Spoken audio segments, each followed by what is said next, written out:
Hey everybody, it's Lady B, and I have something to say.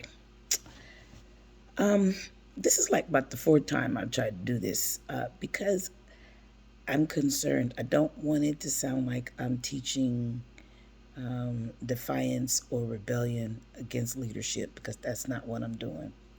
But I felt impressed to really share an experience.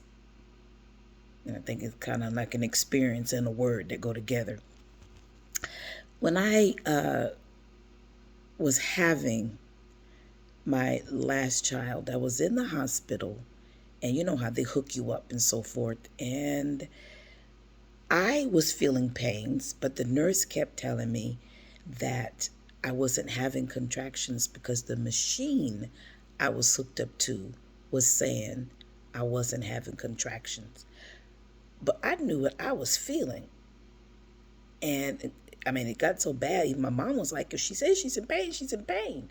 But the nurse kept telling me that I wasn't having contractions. Well, a few minutes after that, I said, the baby's coming. And then I was told the baby's not coming because you're not dilated enough. And I kept saying, the baby is coming. And so my mother went out to the hallway and got a nurse, and they came and checked me. And sure enough, the baby was coming. So, this is back in the day because I'm not young. So they rolled me into the delivery room and they put my feet up in the stirrups. And just as they did that and the doctor came around, the baby came out. The doctor actually caught my son.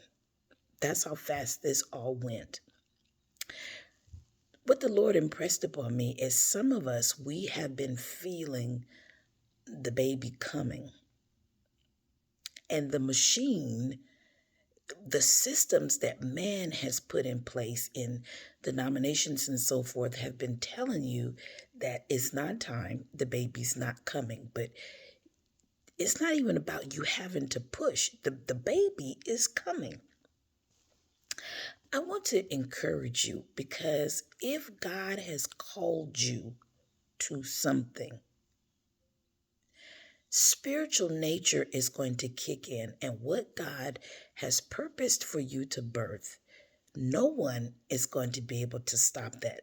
I mean, not even you. When this baby was coming, it had nothing to do with me. It had everything to do with nature, what God had put into place. So now, if you've gone through, now I'm not talking about, some of us are rebellious and defiant, and we don't want to listen to our leaders when our leaders are telling us we're not ready. This is not what I'm talking about. But there are those of us who have gone through the pregnancy. We have experienced the spiritual stretch marks, the spiritual weight gain. We've experienced the change in our taste. God has done a transformation in us. We are not the same person. And now it's time to deliver. I want you to be encouraged. You don't have to fight. You don't have to argue. If God has put something in you and He has purposed that it is time for it to come forth, it's coming forth no matter what the machines say, no matter what the professionals say. This is a God thing. You be encouraged and you wait on the Lord, because if God has said it's time to birth, if God has said it's time for you to go and do what He has prepared you to do, no man can stop you. You don't have to be angry. You don't have to fight. You don't have to argue. It is not your job to prove anything. I didn't have to prove anything to that nurse. I did not, because you know what? That baby came. That baby came. I wasn't doing any pushing. I wasn't doing any arguing. Girl, I can't believe you don't believe that I'm not having contractions. But I didn't have to do any of that because that baby came. So you be encouraged. You stay in your place. You stay in God. If it's of God, it must come to pass, because no one can thwart the plan of God. I'm praying for you. Let God do His work in you. You be blessed in Jesus' name. Bye-bye.